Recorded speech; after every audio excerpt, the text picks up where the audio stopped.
அரசியல் எல்லா இடத்துலையும் தான் இருக்குது. குடும்பத்தில் ஒரு பெரிய குடும்பம் இருக்குன்னா, அந்த குடும்பத்தில் ஒரு அரசியல் இருக்கும். நம்ம ஒரு இடத்துல வேலை செய்கிறோம் அப்படின்னா, அந்த வேலை செய்கிற இடத்துல ஒரு அரசியல் இருக்கும். இந்த குடும்பத்தில் பார்த்தோன்னா, கருத்து ஒருத்தரோட தான் இருக்கும். ஆனால் அதை செயல்படுத்துகிறவங்க வேற ஒருத்தவங்களா இருப்பாங்க.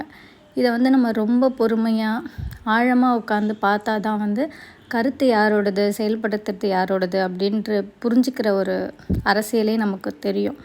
அந்த மாதிரி நம்ம ஆழமாக உட்காந்து யோசிக்கும்போது தான் அந்த குடும்பத்துக்குள்ளேயே நம்ம இருக்க முடியுமா, இல்லை இருக்கிறதுக்கான தகுதி நமக்கு இருக்கா, இதில் யார் எப்படி சமாளிக்கணும், கருத்து சொல்கிறவங்க வில்லனா இல்லை செயல்படுத்துகிறவங்க வில்லனா, இப்படியெல்லாம் நமக்கு தோணும். இதே சேம் இதுதான் நமக்கு ஆஃபீஸ்லேயுமே நடக்கும்.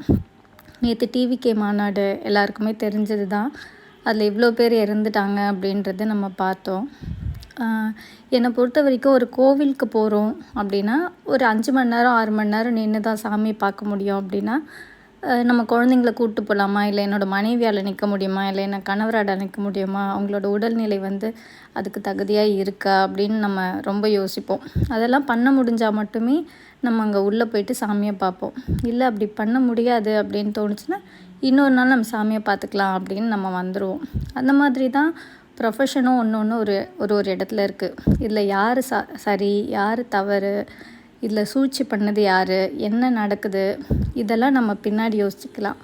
ஆனால் நம்மக்கிட்ட ஒரு பெரிய தகுதி இருக்குது. சைலண்ட்டாக இருந்துட்டு நம்ம போயிட்டு யாருக்கு ஓட் பண்ணணுமோ அவங்களுக்கு ஓட் பண்ணிட்டு வரலாம். ஒரு பெரிய முட்டாள் கூட்டமாக நம்ம உருவாக்கிட்டு இருந்தோம் அப்படின்னா, நம்ம நாட்டை நம்மளால் காப்பாற்ற முடியாது கண்டிப்பாக. அதனால் எல்லாருமே கொஞ்சம் சிந்தித்து செயல்படணும்.